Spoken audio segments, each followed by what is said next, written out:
Hi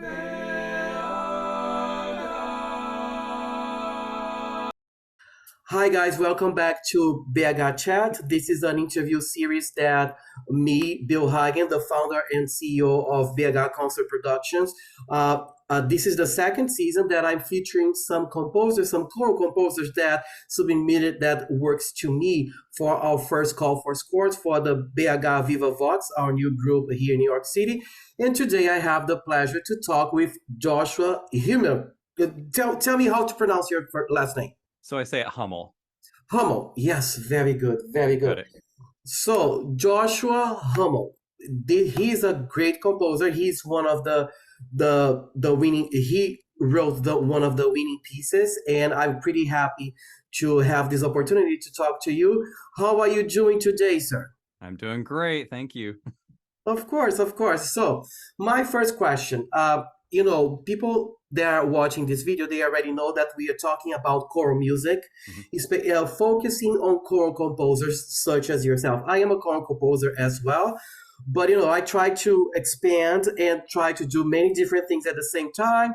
And I realized that by reading your bio and researching about yourself, I realized that you have many different projects that you're involved with in a regular basis. So my first question, which is also like a way that I start all my interviews, is like there is a Portuguese expression called translating like sell your fish, which means like show yourself, like tell me who you are and what you do. So now the stage is yours. Tell us who you are and what you do, Joshua. Sure. So I'm Josh Hummel, and I'm a composer, not just choral, I suppose, but I am currently an associate professor at Capital Community College, downtown Hartford, Connecticut. And I've been there for, gracious, more time than I'd like to admit. And so that's what I do as my day job. And composing is that's my training, that's my love. That's what I might say is my identity, I guess, from a musician. And but it's also not what I do, all day, every day. So I teach and I coordinate a music industry program. And I'm a concert music artist. I sing in a professional choir in town, Voce, and we are incredibly good. So that's super fun. And we're the first Connecticut choir ever to get anywhere near a Grammy ballot. We haven't gotten a nomination yet, but we're great. We're the first US choir to ever sign with Signum Records in the UK. So anyway, so I have a Wow. wonderful outlet singing. And of course, by extension, I love writing choral music.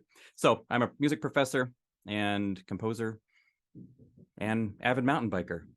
So there you Oh, go. mountain. Oh, I love that. I love that. I'm not into sports at all. Like, I just want to eat That's right. and lay down. That's if I could choose, of course. Sounds good. But we need to be aware of our health and you need to be Right. take care of ourselves and everything. So, but you said a lot of stuff and I have some questions for you. First of all, Voce from Connecticut. That's the Yep. professional group that you're singing, right? Correct. Tell me, like, and you said something about the Grammy and everything. I'm pretty sure it's just a matter of time when you're gonna get a Oh, I Grammy. hope so. Right. That's right. It's a Yeah, yeah, when. yeah. I'm giving you good vibes. I'm giving you good vibes. Let's get Awesome. this award. That's So great. tell me about this group. Like, how Yeah. did you join this group? This is Okay. just out of curiosity. Sure. And tell me how the group works and what makes that group different from everything else that you know that it's on the market right now. So first of all, I heard Voce for the very first time, many years ago when Morton Lauridsen was in residence, and I went to hear him. He was there. I got to meet him, and I was absolutely blown away. I mean, I knew his music, but I had never heard it performed to this level live ever. And I was like, oh my word, if I could ever have this choir do my music or sing in this group, my word, it'd be incredible. So auditions came about, and I'm like, oh, I'm all in, man. So I auditioned and was so out of my depth, I didn't even get close to getting in. I was like, I made a fool of myself the first try. So then I worked hard the next year, and then I got in. So and I've been in for since 2015. So it's been a Hmm. while now. I sing first tenor, and let's see, it's the director is Mark Singleton, hands down one of the best directors I've ever worked under. He's a fantastic musician.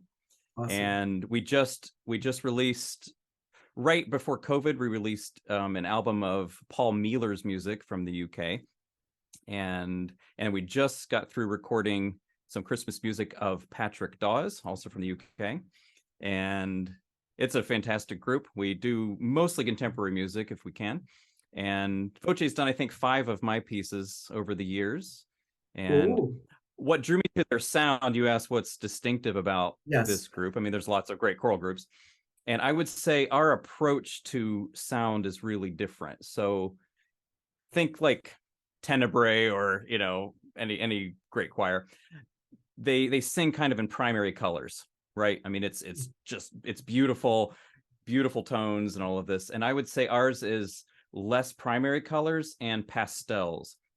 So Hmm. we have the most glorious sopranos you've ever heard, and it's just a dusting on the top, a dusting on the bottom, and a really lovely lush middle, which is unusual for a choir. Usually it's top and bottom heavy. So we've sort of flipped that around on its head, and it's just this glorious texture of a sound, which suits my music perfectly. So I mean, the sound and everything just was glorious to me. So I love singing in the group, and when I get a chance to have them do some of my music, it's just absolutely Of special. course. I am dying to hear you guys. So after this interview, I'm gonna Google it and I'm gonna listen because I never heard about you guys Do please. before.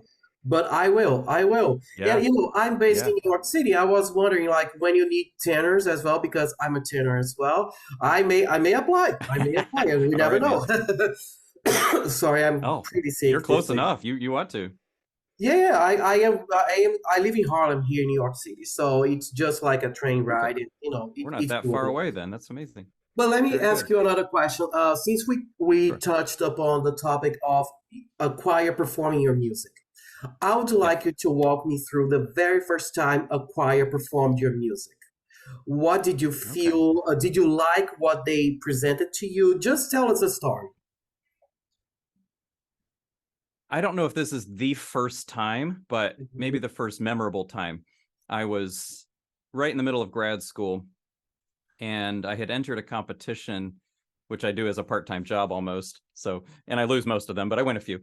But anyway, this was a group in Massachusetts called the Spectrum Singers, and they run an annual competition, I think, for under 30 composers.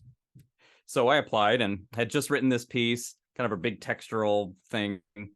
And I go to this concert, and I think that's the first time I, as a composer, got to sit and hear this whole choir in a beautiful space. The place was packed out, and I'm just blown away to hear that I had only ever heard on my computer trying to do its best, and what I can play on the piano. It's like this is amazing to hear realized. And it finished, and I remember it kind of, this piece in particular kind of came quietly down to an end, and then all of a sudden it's like it stops, and then there's this eruption of applause, which I don't know if I wasn't prepared for it or what to expect, but that moment was just palpable. And there's nothing like it, to hear something live in the space and hear somebody work hard on your music and perform it well, and it's careful, they love it. Great experience for everybody.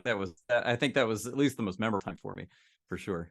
Oh, that's amazing. It sounds so good. And, one thing that I would say, like complementing what you just said, like as composers, that, I know that you write music not just for choirs, but you write for Sure.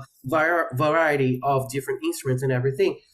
But, I don't know if you agree with me, but, nowadays we have technology and we have access to sample sounds, and you can have an idea how this is going to sound, Sure. but it's always surprising, right? Even though like your piece at the like the palm of your hand, and you know all the chords, all the progressions, and all the dynamics, and when you hear people giving life to that Yep. piece, it's always different, right? And it's always better. Like in my That's right. opinion, it always sounds better than the MIDI file or whatever. Would you agree with that? Oh, of course. Right. Your computer does like this, what, sample lawnmowers trying to be sopranos and altos.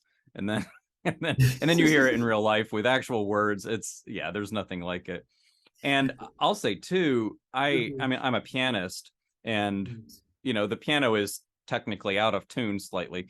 And when you actually get a choir together, which can tune every single thing perfectly, Oh, and when that happens, it is just magical. So I'm in love with choral music, oh, probably for that reason, if nothing else. I've just you have these experiences.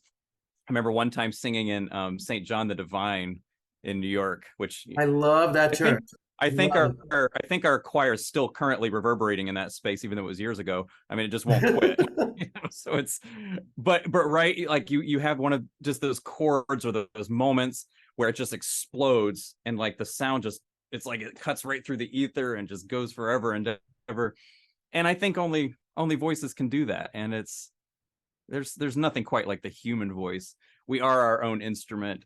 It's a special thing, unlike other instruments, which I have to blow or pound or bow or play or something else, but this one comes right out of our soul almost, I think. So it's Oh, it's amazing. unique. And I feel like it's so beautiful when we can get human beings to sing That's right. together, to That's correct. synchronize their ears, their minds, in order to make a sound that none of us could do No, otherwise, all by that's right. ourselves.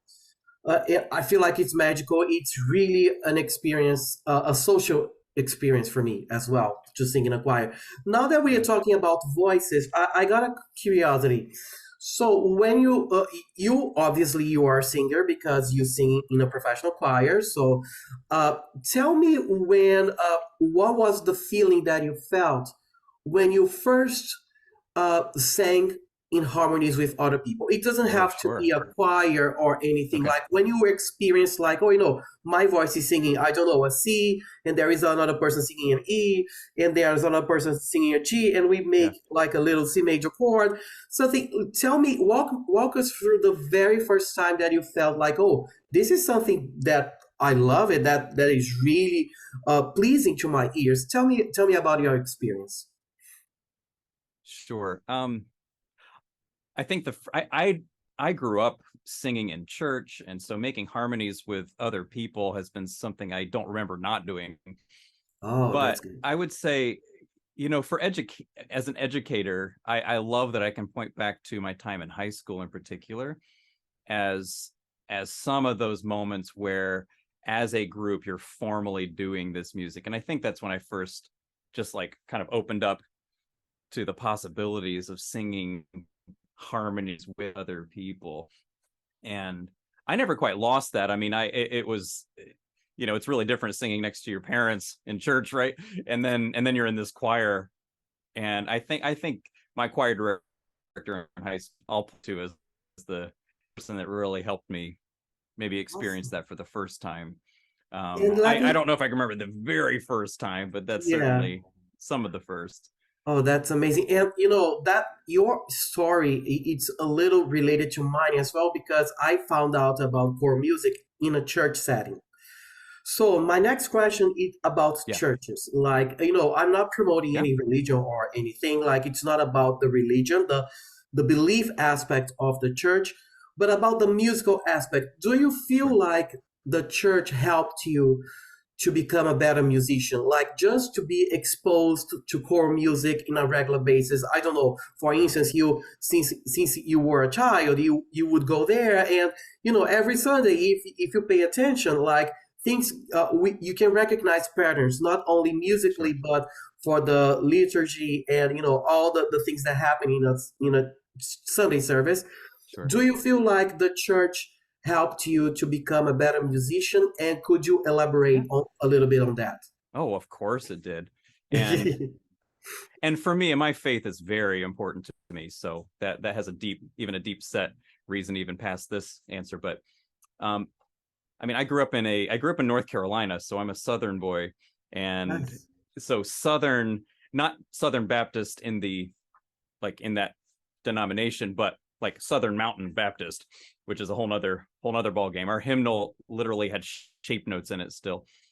So we grew up harmonizing as a group, and it's one thing I think is a little bit sad in American culture, at least. We as a culture don't make music as a community. Oh, You know, I don't get together with people in my town and let's just, you know, let's sing together. We don't do that. We consume music, but church is really, I feel like, the last frontier, unless you're in a choir, where we actually, for a purpose, get together and make music together. So I mean, it's foundational for my musical journey.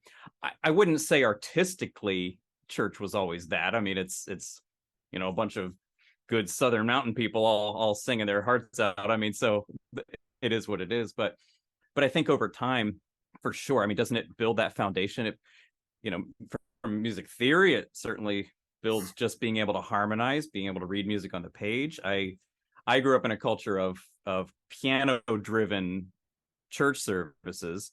So yes. as soon as I was able to play piano along with choir and congregational singing, that was a big deal. So that just forms. I mean, I think it just builds and builds, and then at some point, right, it just like your world opens up into all kinds of other things too. But oh yeah, I think without church, and even now, I mean, my church experience, it's an evangelical Baptist church I attend. Now the musical styling, of course, is quite different than I would do artistically and professionally. But that's fine. It's still, you know, at its base, it's still the same. And I Hmm. love that we get together as people and we make music together. And there's nothing like that. So Oh, I'd say that's I, probably my favorite thing about it. oh, I agree. I agree 100%. And it's so easier Yeah. to, when thinking about singing in choirs and in choirs that you congregate every week or, Yeah. once a week for rehearsals and everything. Right. I believe it was easier for me to make friends. I don't know about you, Sure. but because you are with like-minded people for that period of time That's every right. week, it's almost like a work buddy, like Yeah. someone that you work with, and you become friends because you're just doing the same thing over and over. And That's I right. felt like the choral practice helped me a lot with friendships and everything. So, but I have another question because we're talking about music in a church, and you said something that I would like to develop a Yeah. little bit. That idea. I know that you are from South Carolina, and at some point you moved to Connecticut. Yeah. And I would like to know if at all, but I'd like to know if choral music like helped you to integrate to that community in Connecticut, like Yeah. helped you to feel part of something as a community, because we were talking about Yeah. how hard it is as a community to make music together outside of religion or outside of the core world, like. And I would like to know from you, like, first, what drove you Mhm. to move to Connecticut, and also how it was your adaptation period, and how core music like helped you to find your way on that new community. Sure. So we moved to Connecticut and I took a church job is why I moved. So I was the music director at a church in West Hartford, Nice. and I was there only a couple years. I was intending to do that and go back for grad work at the University of Hartford, the Hart School of Music, and that wasn't going to work out, and it wasn't, you know, for various reasons. We only stayed there 2 years, but I did go back to school, and so then I got my master's at the Hart School of Music, and then you're asking about choral music. So as a church job, of course, leading choir and congregational singing and things like that was part of it. And what's interesting is the people that tend to be in that ministry together, then there's nothing quite like it. You become friends forever, you know, and life, you know, we've been here long enough now. This was what, I guess we've been here no, more than that, 18 years now. Wow, um that's a long is that time. right? 2006? No, not quite 18. 2006. So my math's bad. Yeah, my math is as bad as I don't yours. know. Whatever that I'm turns out to still be. So something along those lines. I don't know. like Anyway, 17 years, yeah, I 16 guess, years. yeah, 17, 16. So anyway, we then I was in a different ministry for 10 years as a director there, and again, it's the people that you serve in music with that just becomes lifelong friends for sure. Now choral music, I only, like, kind of branched out of church professionally then about, well, I guess 2015, where I was looking for choirs to sing with, was in a few different ones, and they weren't very, they weren't terribly good. They were fine. They were just community groups, various things, and they were fine. But I was really looking for something just excellent and really amazing, and then I stumbled on Voce, and so it's interesting, that journey. Like, you never really stop singing with people and directing them sometimes, singing with them sometimes. It just depends. But I never really thought of my journey as a, here, let's trace it from a choral music perspective. But yeah, I mean, there's the common denominator. I don't think there is a year where I haven't been involved in it in one way or another. So yeah, Awesome, awesome. Yeah, I'm just focusing this interview in choral music because I of know that course, you do everything, but I'm focusing on sure, choral music because that's the hot topic that I want to sure, discuss, like how choral music makes our lives better and yes. richer and all of that stuff. In fact, I had an experience a few years ago. I'll sing Eric Whitaker's praises here. I've sung under him a couple times, but he came to Voce and was in residence for a concert. So we did a whole concert of his work, and we did the, at least the Connecticut premiere of his Sacred Veil, which Voce 8 just released, and it's a deeply personal piece. If you don't know that piece, and I'm not even sure, just hearing it, like even hearing a recording, like if you'd feel it the same way. But our experience, I mean, he's a rock star composer. So Yes. we had a glorious church we were singing in. We had well over 500 people in attendance. It was a great turnout for the church. I mean, it was just packed. Um, and I don't know that I've ever sung in a concert where you're talking about vulnerability. I mean, this whole piece is already, the um, Tony Silvestri wrote the lyrics to it, and it's about his wife's cancer. I mean, it was just, I Wow. mean, the piece is just, I mean, you can't even hardly talk about it. It was so emotional. I don't even know what to say. I if you've ever had an experience singing and you're just trying to keep it emotionally together, because it's Wow. just that moving while you're even singing. And to make it even worse, Eric's directing, and it's the crowd is just, I've never experienced the palpability of this kind of thing. And then wouldn't you know it, like, here's Eric, right here is where my wife's sitting. And this whole piece is about the death of a wife, and I'm singing this piece, and it's just like I can't even I Wow. mean, tears are coming. We're all, and everybody, the whole choir is just, I've never been in a more emotional experience. But you're right, when you can let go and that kind of vulnerability comes in too. Oh, I mean, there's nothing like it. And I don't think you could even do that except in choral music. I don't even know that because your instrument's going to get in the way every time.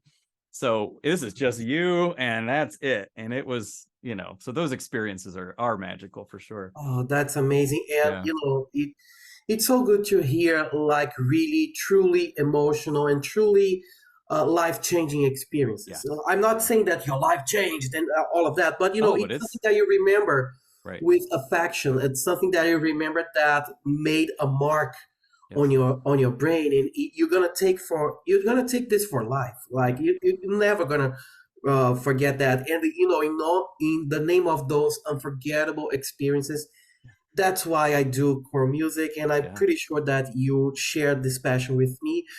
Josh, we are getting to the end of our conversation. I Okay. could stay here.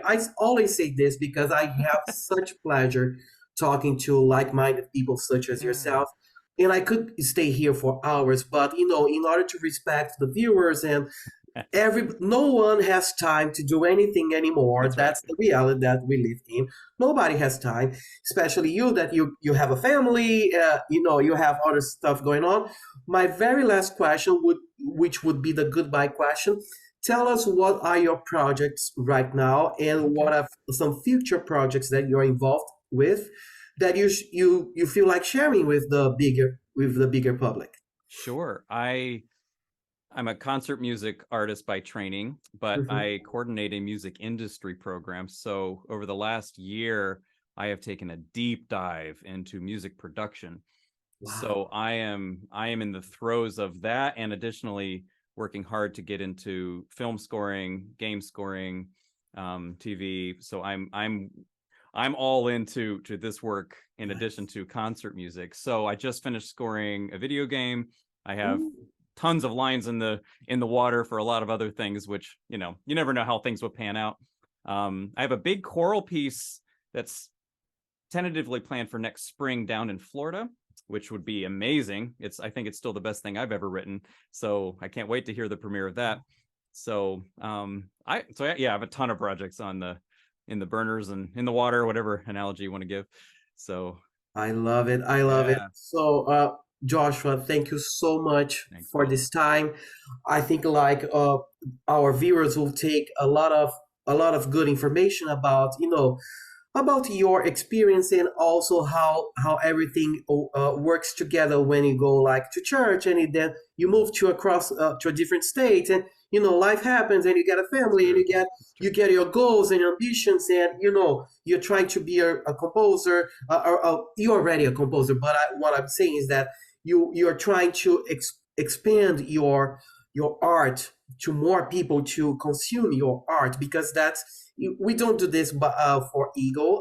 At least I don't do it, but it's just like we have something so beautiful to share, and That's right. we wish we could share to as many people as we can.